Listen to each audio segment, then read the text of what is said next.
Ella va a iniciar.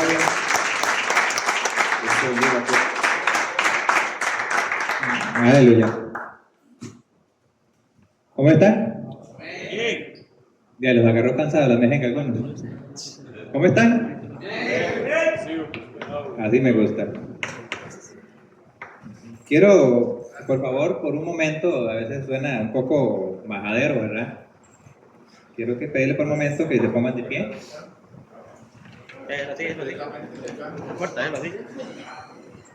Fran pasa todo el tiempo de pie, entonces siempre. Sí. Entonces, trate de juntarse con la persona que está al lado de las mesas a la par, a la distancia de un brazo, nada más. Un brazo, no dos. Ajá, un brazo. David, péguese ahí a Jeffrey. Ajá. No, un brazo, ahí hay dos brazos. Entonces, un brazo, acérquese más.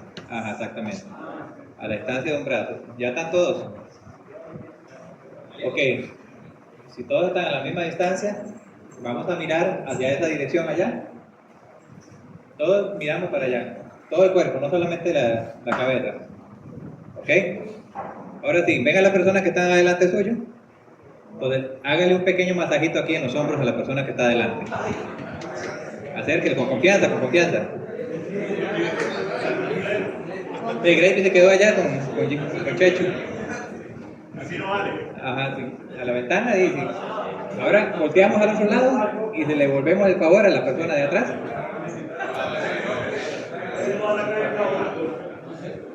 Eso. Miguel, puede hacerle la bola ahí, ya que está viendo ahí. Listo. Ok, levanten las dos manos arriba. Todos estiren los pies de puntas. Desodorante, no. Ok. Ahora, agachemos. Ok. Ahora sí. Despliegue y relevé. Bueno, muy bien. Ahora sí, tomen asiento. Muchas gracias. ¿Ya todos acomodados? Ahora dígale a la persona que está a la par suya. Dígale, de no ser por mí, tú serías el más guapo de este lugar. ¿No se la creyó? Bueno, ¿cuántos estamos bendecidos en este lugar? Amén. ¿Cuántos la están pasando bien? Excelente. El que no la está pasando bien lo vamos a un piscinazo ahorita. Para ver si... No, ya no, dicen que el agua sí está caliente. Ah, bueno. Bueno, bendito Dios. Bueno, muchachos, tengo el privilegio de dar la enseñanza de hoy. ¿Y cuánto trajeron sus Biblias? Para que levanten sus Biblias. Ajá. Ok. ¿Cuánto trajeron también las libretitas que les regalamos en este encuentro, en este lugar? Ajá.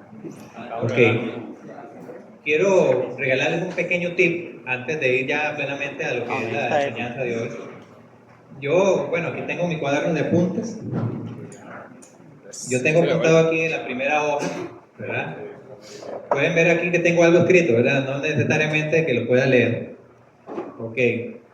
Esta es mi libreta personal de apuntes, de enseñanza, prédicas, devocionales, etc. Pero acá yo puse una pequeña oración que yo la nombré la oración de las 3E. ¿Por qué es la oración de las 3E? Porque hice un pequeño párrafo, obviamente una oración, y que puse acá, Padre, por favor ayúdame a, primera E, evitar cualquier distracción. La segunda E es enfocarme en tu palabra. Y la tercera E es entender lo que tú me quieres hablar. Amén. Entonces, en esa parte de atrás yo le quiero regalar, apunte por lo menos las 3 palabras para que luego ustedes las acomoden. Pero así seguido dice, oración de las 3E, Padre, por favor, ayúdame a evitar cualquier distracción. Ayúdame a enfocarme en tu palabra y ayúdame a entender lo que tú me quieres hablar. Amén. Y esto lo leo siempre que estoy en culto, un domingo o en alguna ocasión, ¿verdad?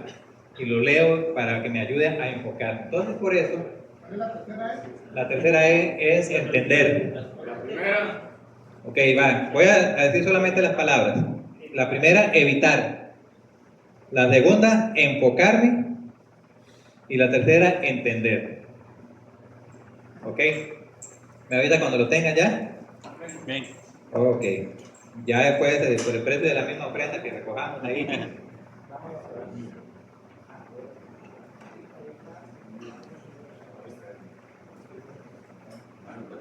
Muy bien. Entonces, nuevamente, una vez más, voy a orar esta pequeña frase. Padre, por favor, ayúdanos en este retiro, marcado por su grandeza, a evitar cualquier distracción, a enfocarme en tu palabra y a entender lo que tú me quieres hablar. En el nombre de Jesús, amén. Gloria al Señor. Ahora sí, como trajeron sus Biblias, quiero pedirles amablemente que hablan en el libro de Lucas, capítulo 15. Lucas, capítulo 15.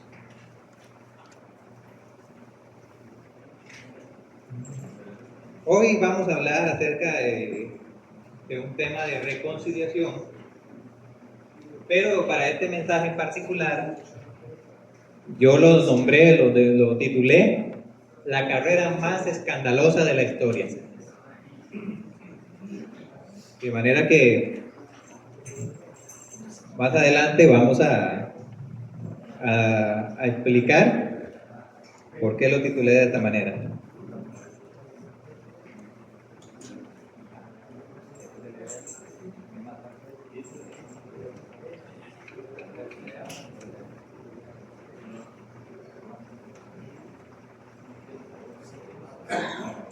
Libro de Lucas, capítulo 15. Vamos a leer en el versículo 11 en adelante.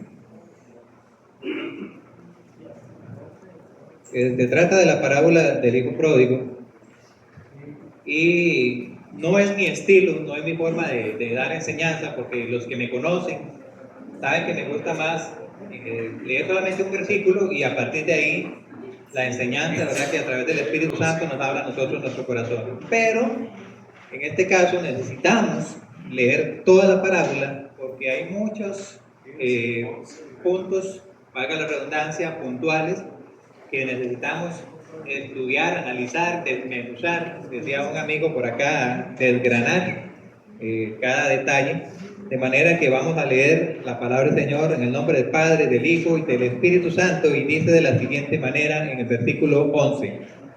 También dijo, y está hablando del Señor Jesucristo, ¿verdad? Un hombre tenía 2 hijos, y el menor de ellos dijo a su padre, Padre, dame la parte de los bienes que me corresponde, y les repartió los bienes. No muchos días después, juntándolo todo, el hijo menor se fue lejos a una provincia apartada y allí desperdició sus bienes viviendo perdidamente.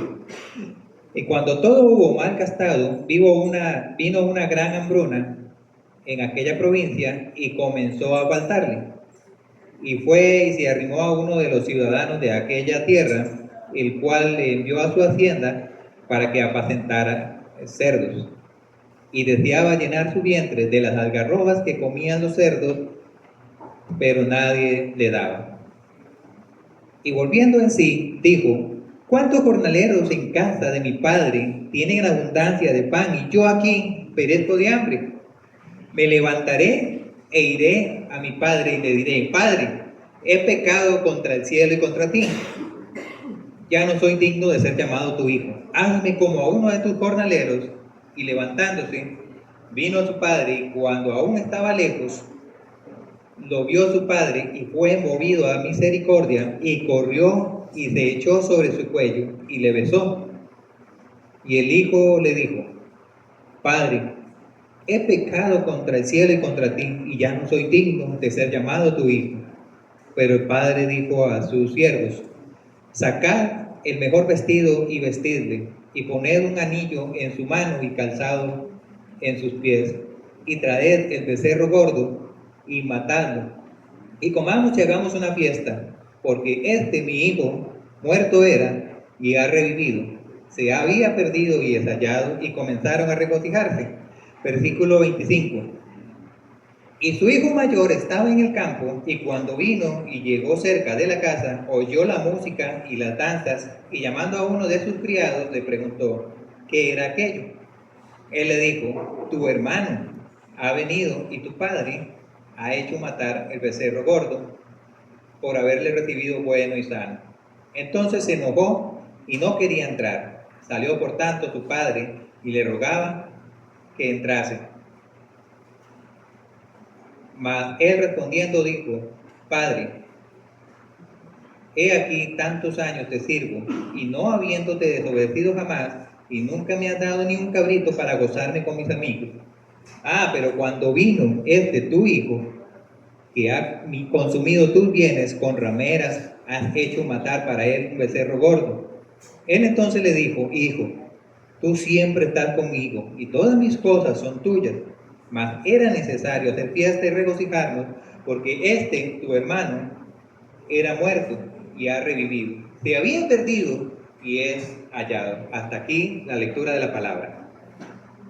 Si gustan puede mantener su Biblia ahí abierta, por si ustedes gustan subrayar o anotar ahí.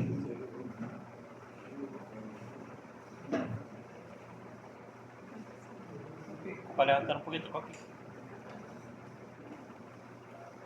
Permítame. Para levantar un poquito. De esto. Como les decía, esta historia viene a consecuencia también de otras dos parábolas. Una era acerca de la moneda perdida y la otra era la oveja perdida. Y además de esta, que era la tercera en secuencia, del hijo perdido, el hijo pródigo. Entonces, aquí tenemos que entender que hay una serie de emociones. Una es la emoción de la alegría, la otra es una emoción de regocijo, y que cuando las dos cosas se juntan, culmina en una celebración, ¿cierto? ¿Verdad? Entonces, le voy a dar una pequeña dinámica de unos 10 segundos para que ustedes vayan analizándolo rápidamente. Si yo, por ejemplo, le regalara a usted una botella de champán, normalmente se usa eso para una celebración muy, muy, muy especial. Entonces, supongamos que yo aquí les traigo una botella de champán. Ojo que no son estas bolsas, ¿verdad? No hay nada de eso aquí, no se me ilusionen. Ya los ilusionaron ayer de entrada con una cajita vacía, entonces yo no les prometo nada que haya ahí adentro, ¿verdad? Ya no estaba. Entonces, imagínense que yo les traigo a usted una botella de champán, pero la única condición, ¿verdad, Fran? Es que usted solamente la puede abrir para una ocasión muy, muy, muy especial, o sea, una celebración. He aquí la pregunta para todos ustedes.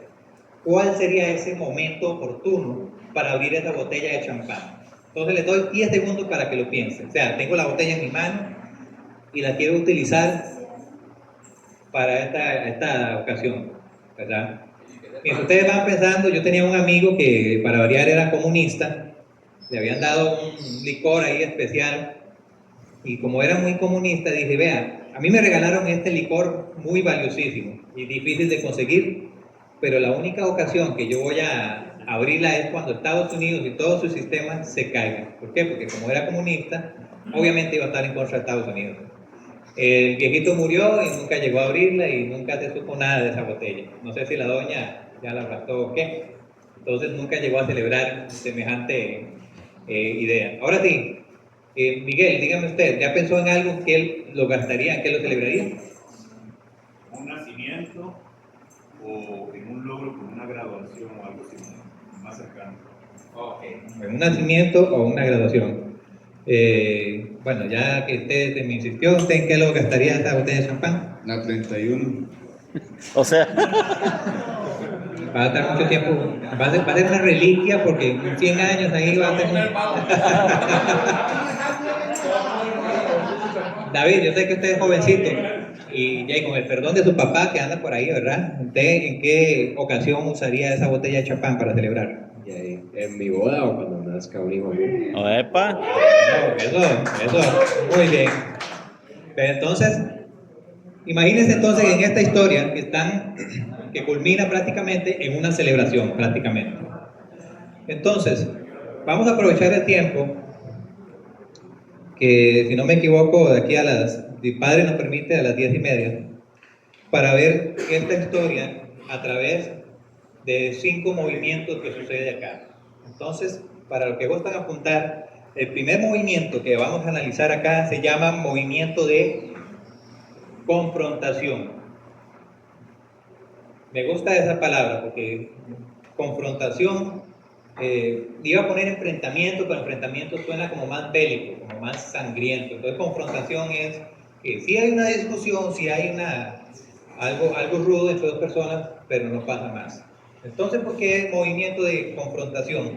Porque, como acabamos de leer en esta historia, vemos tres personajes principales. Está el papá, el padre, el hijo menor y el hijo mayor. Entonces, en primera instancia, el hijo menor viene y se le acerca al papá y lo confronta. ¿En qué sentido? Le dice, mira, padre, quiero la parte de mi herencia que me corresponde. Por favor, dámelo ahora, dámelo ya. Culturalmente hay que entender esto, porque era sinónimo de quiero que te mueras y ya. Porque la herencia naturalmente se le entrega cuando ya el padre muere. Pero el hijo vino en una actitud de rebeldía y le dijo, padre, quiero mi herencia, la quiero ya mismo, la quiero ahora mismo. Por otro lado, viene el hijo mayor, y el hijo mayor también lo confronta y le dice, padre, viste que yo he trabajado duro, arduamente para ti, y ni un cabrito, pero ni un becerrito, ni un pedacito de carne, ni siquiera un paquete de tortillas para celebrarlo con mis amigos, me lo dice. O sea, vino en una actitud de rebeldía. El hijo menor y el hijo mayor confrontaron a su padre en rebeldía. Entonces, vemos aquí en el movimiento de confrontación porque hay una actitud de rebeldía. Porque el hijo mayor, cuando pide la herencia a su padre, tiene una relación. Todo se trata de relación. Es más, hasta la misma Trinidad, o sea, el Padre, el Hijo y el Espíritu Santo, hay una relación de ¿qué? De amor. Por eso en 1 Juan habla, dice que Él nos amó primero, o sea, nosotros amamos porque Él nos amó primero, pero para que haya amor, primero ellos tienen que experimentar una relación de amor. Pero ¿qué tipo de relación estamos viendo acá con respecto al hijo menor? Una relación de transacción, transaccional. ¿Por qué? Porque el hijo le pedía y el padre le daba. Padre, dame un carro, el padre se lo daba. Padre, dame ropa de las mejores marcas, el padre venía y se lo daba. Padre, dame las mejores tenis, llegaba, le daba la tarjeta de crédito, se los pagaba. Era una relación de transacción. Por otro lado, la relación que tenía el hijo mayor era una relación vocacional. ¿Por qué? Porque él decía, estoy trabajando de sol a sol, me mato, me esfuerzo, le meto el hombro a todos los trabajos y hago las mejores cosas. Sin embargo, nunca me diste ni un cabrito para celebrarlo con mis amigos. O sea, había una relación con su padre, solo que el hijo menor era transaccional, o sea, transacción, y el hijo mayor era vocacional. El problema con este tipo de relación es que los dos tienen derecho. Claro, todos tenemos derecho, por supuesto, pero tenían un derecho en el cual ellos creen en su mente que les deben algo. Entonces va y le dice, tanto el hijo menor como el hijo mayor van donde el padre con la creencia, con la mentalidad de que el papá les debe algo a ellos. Tal cual, así son la relación que tenemos nosotros mismos con nuestro Dios Padre. Nosotros venimos a veces encarecidamente y le decimos, Padre, pero yo me esfuerzo por ir todos los domingos a la iglesia. Trato de no faltar y si falto, vea que es por lo más mínimo y sin embargo no tengo un carro. O llega y otro y dice, Padre, yo estoy en la alabanza y yo nunca falto a ninguno de los ensayos, me sé de memoria, es más, soy el primero en memorizarme las canciones y llego puntual a los ensayos y nunca falto a los días que ministro y sin embargo, vea, yo no tengo ni siquiera una esposa. Por darle unos ejemplos. Y algunos van por el sentido de la economía, otros van por el sentido de lo vocacional, por la parte del servicio al Señor. ¿Por qué? Porque todo es un movimiento de confrontación. El problema con esto, damas y caballeros, es que se viene la tentación. ¿Qué es la tentación? Le decía a los muchachos al respecto de la enseñanza que dio Miguel cuando nos dio el espacio de 10 minutos que fuimos afuera. Les decía yo a los muchachos de la cabaña que la tentación, en otras palabras, es un intento de disminuir el recuerdo de lo que Dios ha hecho en sus vidas. Técnicamente, o dicho de otra manera, la tentación es hacerte olvidar las bendiciones que Dios les ha dado a todos ustedes. O si no, veámonos en el caso de una infidelidad. Una infidelidad nunca se da de la noche a la mañana. Decía una frase que a mí me gustó mucho, que dice que antes de un derrumbe primero hay grietas. ¿Qué quiero decir con esto? Que primero hubo pequeños pasitos antes de que sucediera una infidelidad. Viene primero tal vez ambientémonos en un trabajo donde una persona va y se acerca a donde está el dispensador de agua y se tropieza con una muchacha y empieza primero con una mirada, luego frecuenta más al dispensador de agua coincidiendo con esa persona, ahora pasa de una mirada a un hola, después de ese hola pasa por la oficina de ella y entonces pasan rozándole la mano a ella y ella le corresponde. Y después ya no pasa de esa tocadera, ¿verdad? Sino que ya ahí le pone un numerito de teléfono y más tarde ahí le voy a escribir a esa persona. Ya más tarde empiezan esos pequeños mensajitos, hola, ¿cómo estás? Y todo el asunto. Y después se pasa de confianza. Y después de esos mensajitos empiezan a hacer unas pequeñas salidas juntas. Y después cuando empiezan a salir muy seguido, entonces viene y se consuma el acto de la infidelidad. Y tenemos todavía la carebarrada de decir a veces, ¿cómo sucedió eso? ¿Cómo es posible este suceso? Como dicen las frases por ahí. ¿Por qué? Porque antes de un derrumbe vienen primero las grietas. ¿Y todo esto por qué? Por una tentación. También se los decía a los muchachos. Una tentación, todos tenemos, padecemos tentación.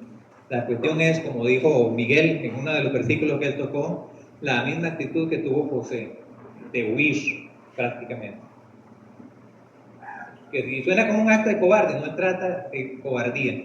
Cobardía es cuando usted necesita enfrentar algo y necesita poner las cosas en orden. Pero si usted huye, eso sí es cobardía. Pero huir de una tentación, eso no es cobardía. Eso es ser sabio. ¿Por qué? Porque la tentación lo que quiere hacer es, y esto es obra del enemigo, lo que quiere hacer es que usted olvide los beneficios y las bendiciones, todas las cosas que Dios les ha regalado a todos ustedes. Pero todo esto pasa cuando nosotros creemos que tenemos esos derechos y tenemos la autoridad de ir a reclamar al Padre que nos dé todas esas cosas a nosotros, lo cual es totalmente erróneo pensar de esa manera. ¿Me están siguiendo? ¿Qué pasa con el dinero? Vean, se los digo yo que trabajé casi 2 años como cajero. Y usted me dice, vea, yo soy pastor, tengo 26 años de congregarme. ¿Ustedes creen que a mí no me daba tentación de agarrar una plata que estaba ahí puesta? Y no lo hacía porque ya el entender lo que es la tentación, hacer olvidar los beneficios de Dios, el entender eso me ayudó a decir, no puedo dar un paso a la tentación. Pero ¿qué es lo que pasa? Que viene y usted está contando una plata y dice, bueno, hay un sobrante de 5,000 pesos. ¿Lo reporto o lo callo? Entonces nadie se da cuenta. Y por acá. Voy a ver qué tan seguido me pasa eso. Y resulta que al otro día le va a sobrar no 5,000 pesos, tal vez le sobró 2,000 pesos. Entonces viene y acá. Cuando usted se da cuenta, como el efecto de bola de nieve, cuando es así chiquitica y usted lo tira por la colina a rodarla, cuando llega al final se hace una bolota así grande. Cuando usted se da cuenta, se robó un montón de dinero. Para cuando te descubren es demasiado tarde. Llega la carta de despido sin derecho a nada y ya queda manchado si fuera en el caso de que te hacen una demanda legal. Como pasó con el caso del Banco Nacional, que entre ellos mismos se robaban y eran puestos de jerárquicos muy altos. Así lo vemos a través de todas las tentaciones. Entonces, ¿qué es la tentación? Un intento de hacer, ¿qué? Olvidar lo que Dios ha hecho en su vida. Todo eso viene cuando solamente usted tiene una relación transaccional o, en otro caso, una relación vocacional con el padre que cree que tiene derechos y le va y le reclama al padre. Y como tal, viene la tentación que usted no sabe cómo manejarlo y cómo enfrentarlo y cae de redondita, como si se parara en una cáscara de banana. Usted se para y se cae de espalda totalmente. Vamos con el segundo movimiento. Dijimos que el primero era movimiento de confrontación, ¿cierto? Ok, anoten ahí. Segundo movimiento es movimiento de desapego. Desapego.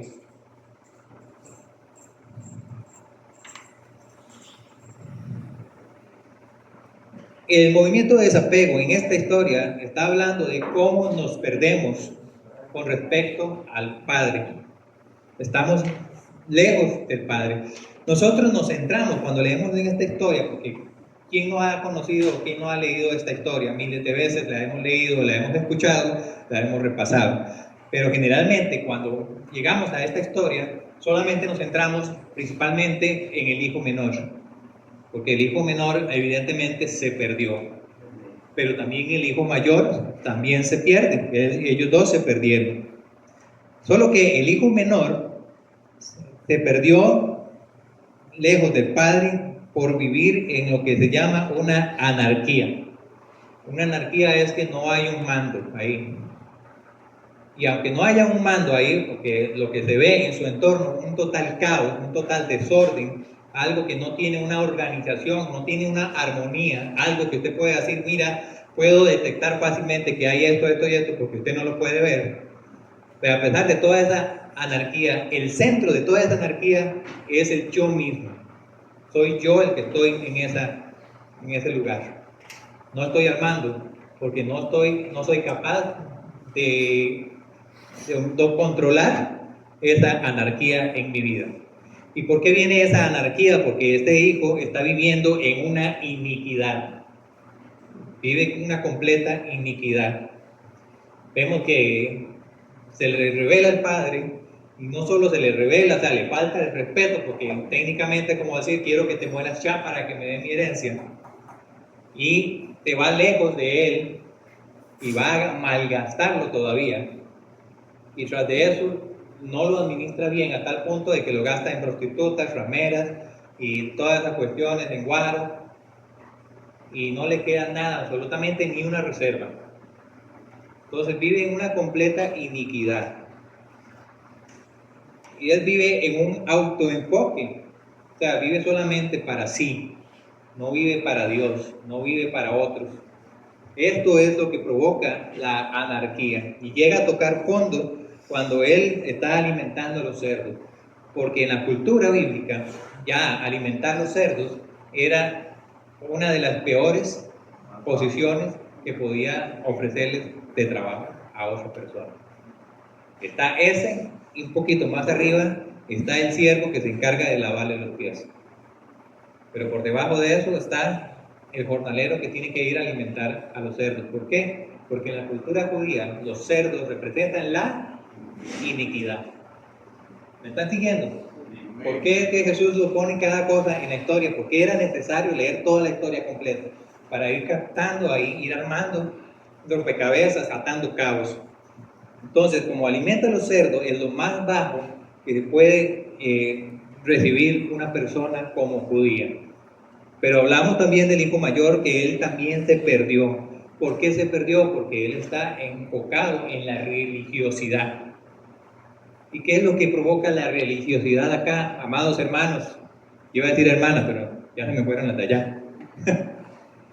La religiosidad aquí lo que provoca es una superioridad moral. ¿Recuerdan las palabras que dijo el hijo mayor al enfrentar al padre? Dice, yo he hecho mejores las cosas, yo hice mejores las cosas todavía. O sea, ni un día he faltado. Entonces se cree mejor que los demás, cree más que las demás personas. Esa superioridad pasa siempre cuando usted se compara con otras personas, mirándolos del hombro para abajo totalmente. ¿Sí? Pasa un siervo, un pastor por allá y entonces lo mira así, ¿verdad? De pies y cabeza, como si no fuera la gran cosa. Entonces, cuando usted es una persona que empieza a juzgar, o empiezas a comparar, o empieza a asumir también, es porque usted ya cayó en la religiosidad. ¿Por qué? Porque lo que aflora allí en su interior es la superioridad moral, creerse mejor que los demás, decir, no, yo, es más, aquí no hay nadie más humilde, o sea, nadie es humilde, nadie, bueno, yo soy el más humilde de todos, pero punto, hasta ahí. Entonces, una cosa te lleva a la otra y se pierde totalmente. Pero es que ambos están buscando ser celebrados, solo que están en dos mundos diferentes. El hijo menor quiere celebrar con el mundo, el hijo mayor quiere celebrarlo a través de la moralidad. El mundo celebra sus logros. Usted quiere que lo celebren algo, váyase al mundo. Que le celebren su identidad, ahora que está lo de la agenda LGTB, todo eso. Quiere que se lo celebren, ahí está el mundo se lo va a celebrar así, mira, con confetis, con todo. Le va a celebrar los títulos suyos, le va a celebrar todo lo que usted se pueda imaginar. La identidad o el placer también, hablando de lo de la sexualidad, todo lo que mencionó Miguel ayer, que a mí me encantó porque parecía, me recordó mucho a una clase educativa en el colegio cuando yo estaba en el cole en ese entonces, allá por el siglo pasado nada más. Había coles ahí. Sí, ya había colegio. Entonces todo eso lo ofrece el mundo prácticamente. Entonces el hijo menor quería ser celebrado, pero en el mundo, o sea, en un lugar equivocado, mientras que el hijo mayor quería también ser celebrado a través de la moralidad. Quería que el padre le hiciera que, bien hijo, bien, bravo, lo estás haciendo muy bien, excelente trabajo, eso. Entonces, no sentían esa satisfacción, porque ellos dicen, yo lo hice mejor todavía. ¿Sabe qué pasa cuando sucede todas esas secuencias juntas? Que pasan tres cosas. Primero, son distantes. Segundo, son divididos. Tercero, son desanimados. O sea, se vuelven distantes, divididos y desanimados totalmente. Ya vimos lo que era movimiento de confrontación y recién movimiento de desapego. Vamos a ir al tercer movimiento. Se llama movimiento de consideración. Bonitos y gorditos, muchachos. Qué manera, ¿eh? Movimiento de consideración. Sí, pero ahorita digo, divididos, separados, sí. Desanimados. Distantes, divididos y desanimados. Ok, entramos ya de lleno a lo que es el movimiento de consideración. Cuando ustedes, tomemos como ejemplo la película de anoche. La película de anoche a mí me encantó, me llenó de muchas emociones, pero vemos que hay un momento, un punto de inflexión, donde ya él se responsabiliza, el personaje principal, y actúa como tal, ya como un verdadero hijo de Dios, como lo debería de hacer. Entonces él recapacita y él empieza a autoanalizarse y a autocriticarse y a moverse sin que nadie más le diga. Entonces ahí es el movimiento de consideración en cuanto a esta película. En cuanto a la historia que estamos analizando ahorita, dice que el movimiento de consideración es un momento de cambio. En toda vida de una persona tiene una historia.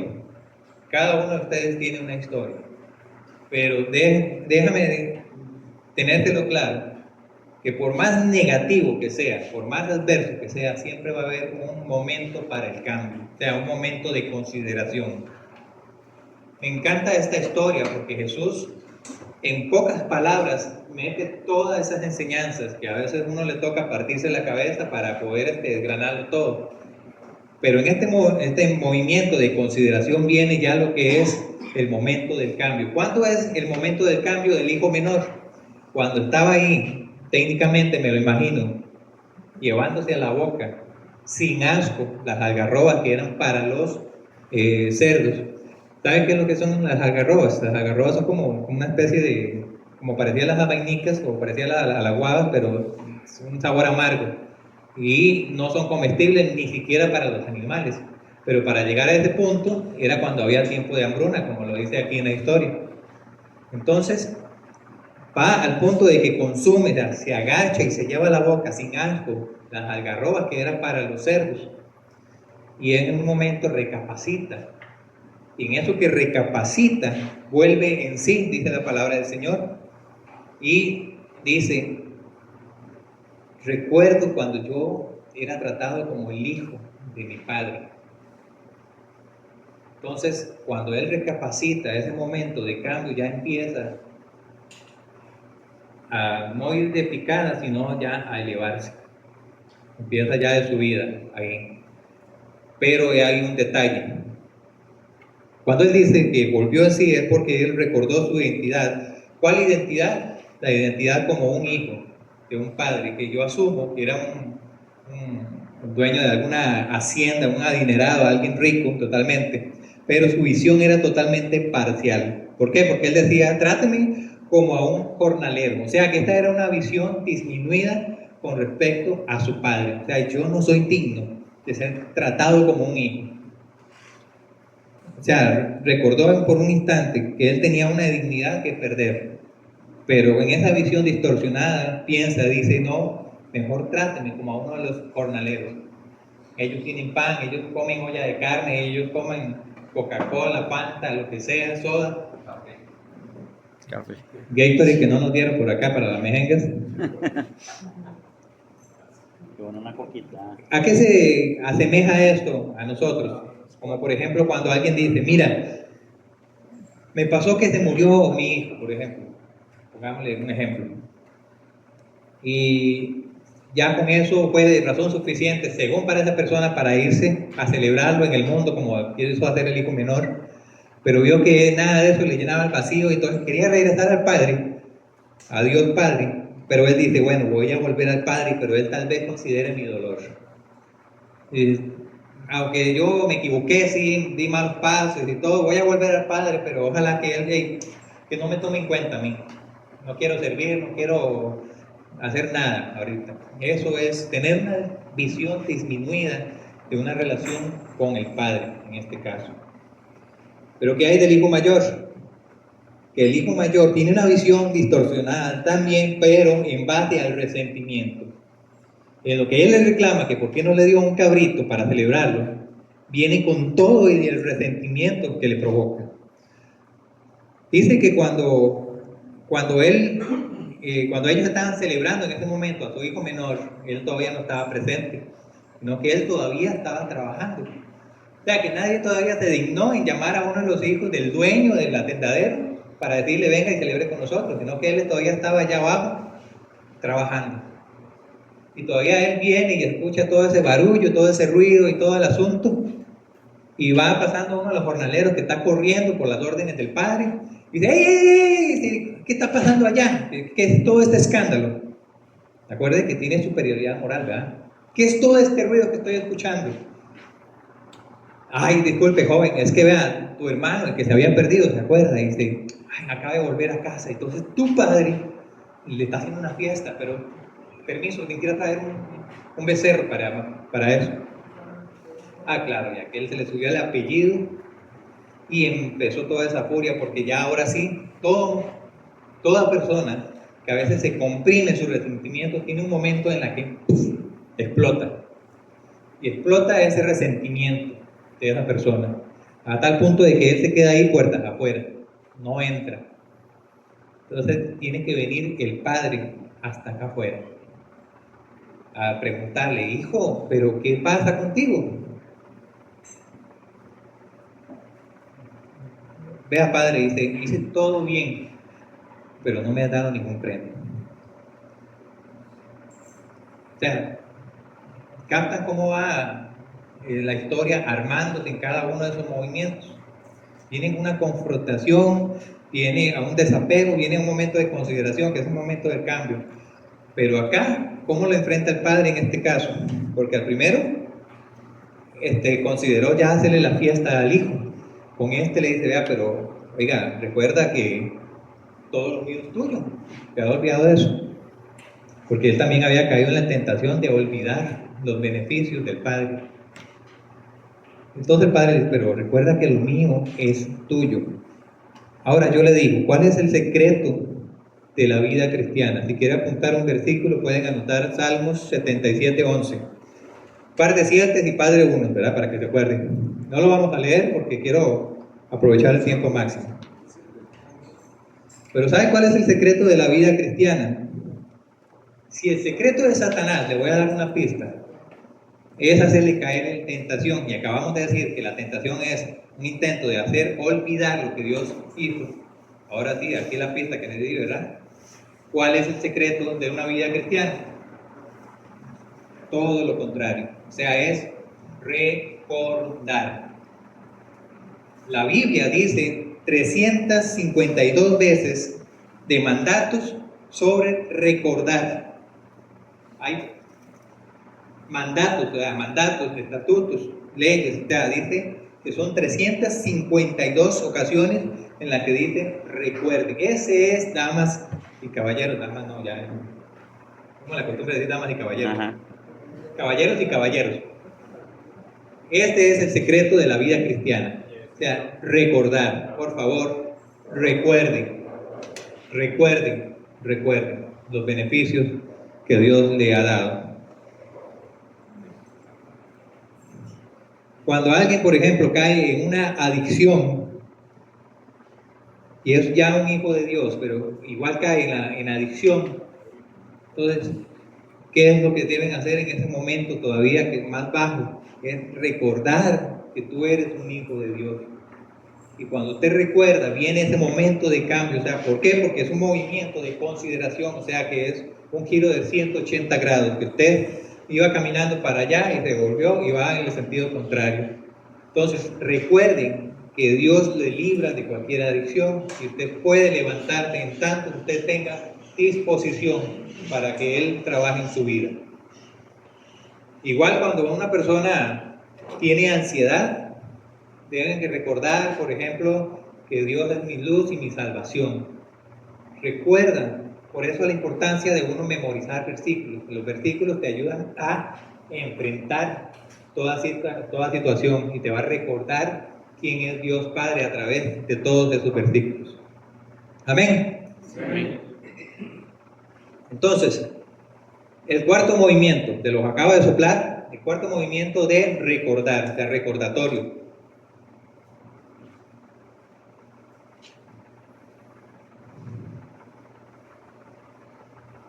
El enfoque aquí es tener una memoria espiritual como un antídoto. ¿Por qué? Porque el hijo menor recuerda la bondad del padre y el hijo mayor, al todo lo contrario, olvida que todo lo mío es tuyo. Entonces, si el hijo mayor, que estaba en la iniquidad y representante de la anarquía, ¿cómo lo puede enfrentar? Recordar que el padre le da una identidad y le da una justicia y le da paz. Y todo eso está en la historia de la parábola. Usted me dice, ¿pero en dónde? Ok, vamos despacio. Cuando el padre le da una identidad, ¿qué fue lo que le dijo el padre a uno de los jornaleros con la orden de ir a celebrar el vino? Dice, vaya, tráigame un anillo. Dice, tráigame un anillo. Por muchos años creemos que es una representación de autoridad, pero acá lo que estamos hablando es una identidad. Cuando le está dando el anillo, es una identidad. La autoridad ya es como un subtema, como algo aparte. ¿Pero por qué? Porque cuando usted, Miguel, tiene un anillo de Dios Padre, te está identificando como un hijo de Dios. En otras palabras, cuando ven a este hijo que se fue en rebeldía con el anillo puesto, está diciendo, mira, él tiene la identidad del Padre, o sea, hay que tratarlo como al Padre, como si fuera el mismo Padre presente. Entonces ahí está la identidad, el primer punto, la justicia. ¿Dónde vemos la justicia? Cuando le ordenan que vayan a traer un manto, en este caso.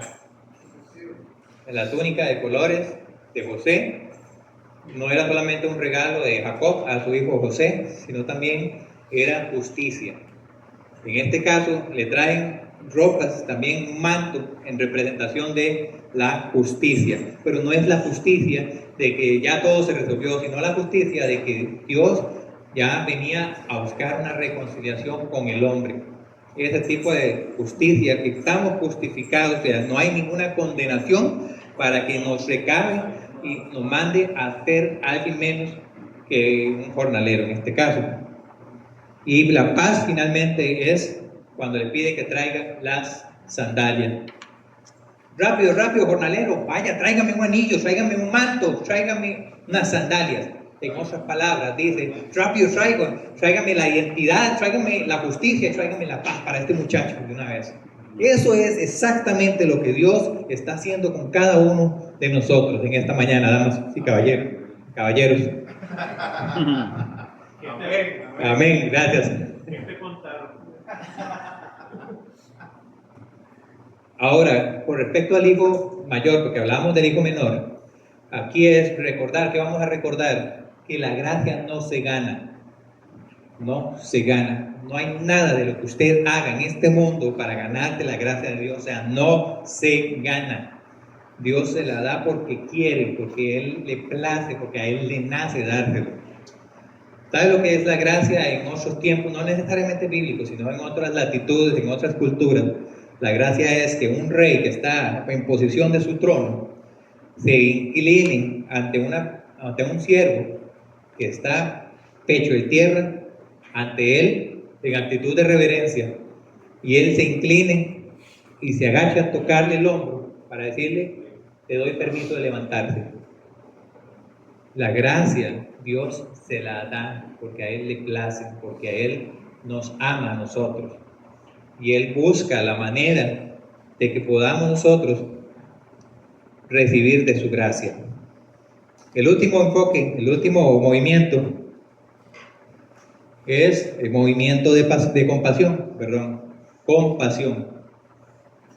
Es con M, ¿verdad? No va a poner compasión como pasional, no, compasión, ¿verdad? Ya los temas pasionales y todo eso está en la prédica de Miguel ayer, ¿verdad? Ya eso fue el tema de Miguel. Sí, entonces es el tema de Miguel, ¿verdad? Vean, ¿por qué vemos aquí un tema de compasión? Pregunta de examen, diría una maestra antigua en mi escuela. ¿Qué estaban celebrando en esta historia? ¿Qué estaban celebrando? El regreso del hijo. ¿El qué? Regreso del hijo. ¿Todos están de acuerdo? Levante la mano. Levante la mano los que están de acuerdo. Bueno, gracias por ese valiente. Que Dios me lo bendiga, hermano. Solo uno. Bueno, por allá dijeron que estaban celebrando el regreso del hijo. No. Estaban celebrando el momento de reconciliación. ¿De quién? De Dios con el hombre. Eso es la verdadera celebración. Porque otra vez nosotros, al leer muy rápido la historia, captamos lo que primero salta a la vista y no, está celebrando porque el hijo regresó, que se había perdido. Pero no, ahí está regresando porque el Padre le ofrece reconciliarte con Él. Hay muchos puntos acá y ojalá que me puedan seguir para que nadie se pierda. ¿Cómo titulé yo este mensaje? La carrera más escandalosa de la historia. Ya Estevita le dio una tarjetita a ustedes, ¿verdad? Entonces, en este versículo habla sobre una acción que hizo el Padre. Recuerden, la historia está en que el Padre está recostado en la puerta y está mirando hacia lo lejos, esperando ver el regreso de su hijo, ¿correcto?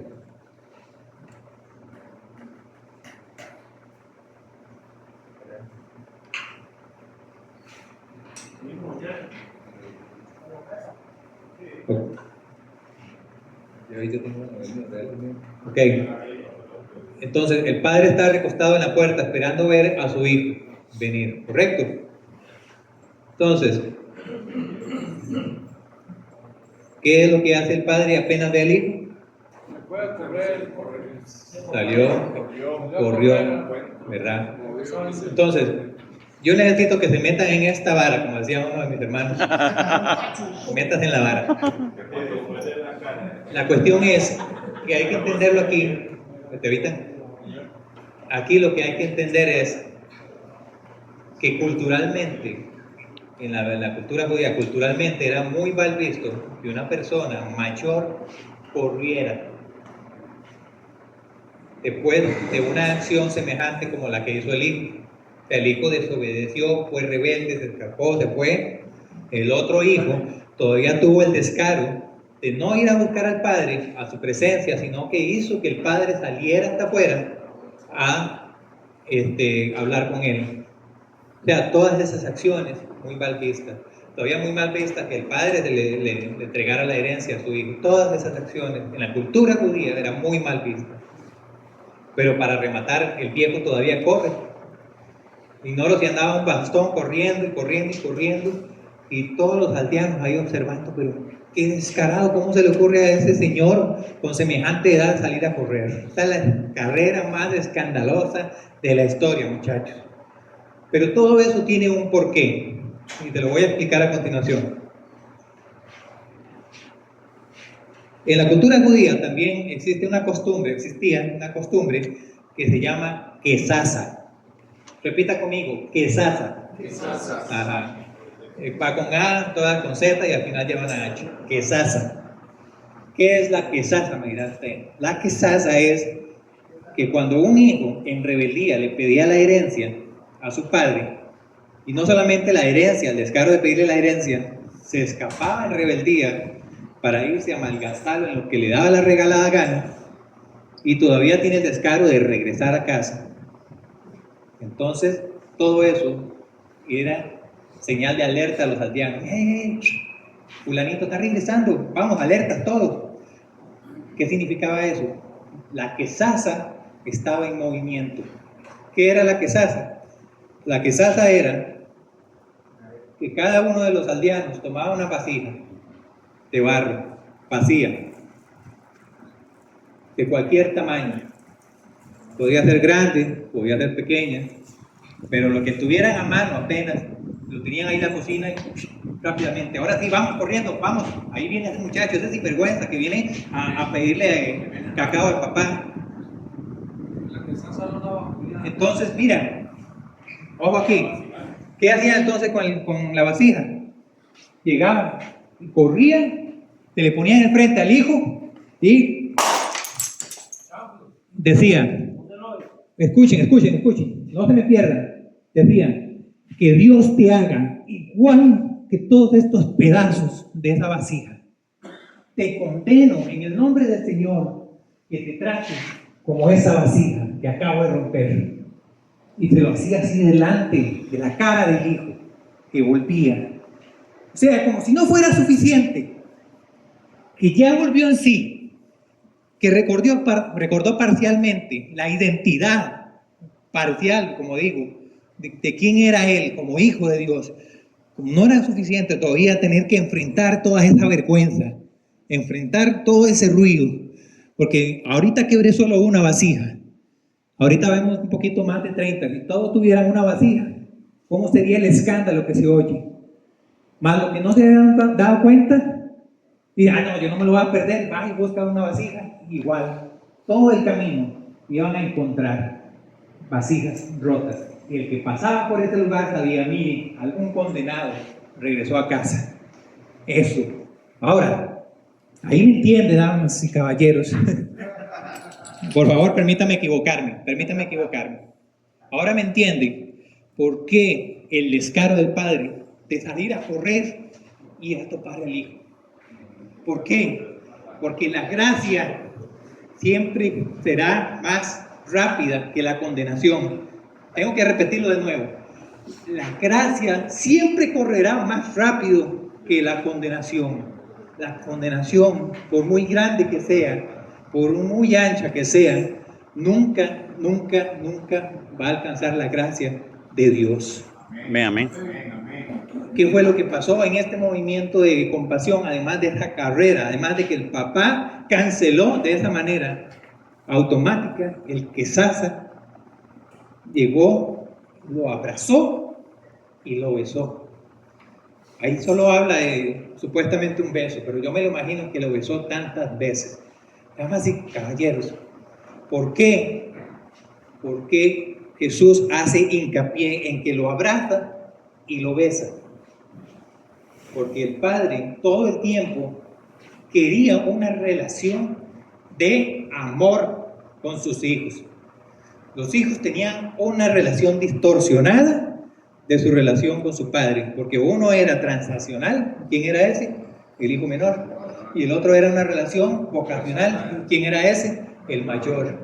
Ellos tenían una relación transaccional y una vocacional, pero el padre, cuando lo abraza y lo besa, dice: mi relación contigo es de amor para contigo.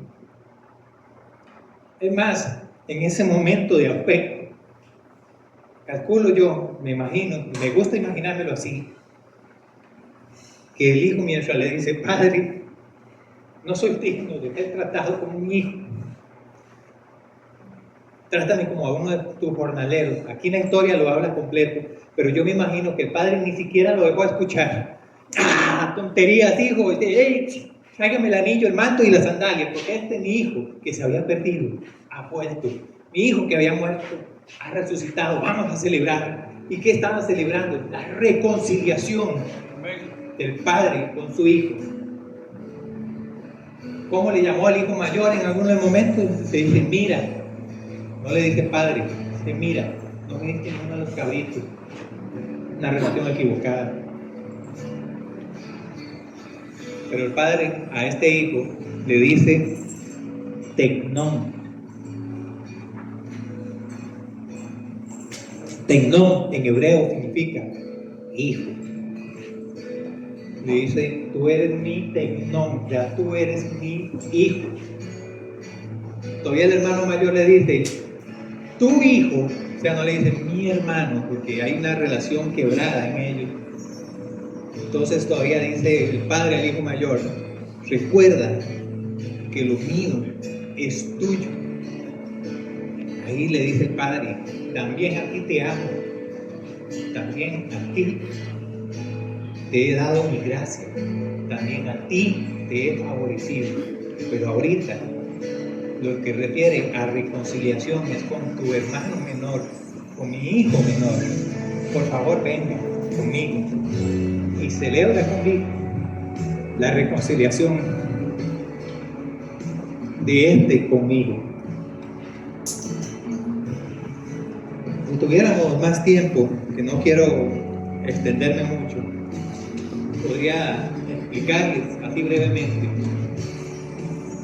que todo este tiempo también Jesús funge como nuestro hermano mayor. ¿Por qué? Porque para nosotros ir al Padre, ¿a través de quién tenemos que ir? A través de Jesucristo. Y Él es el hermano mayor que se sacrificó por ti, por mí. Quiero por favor que se pongan de pie.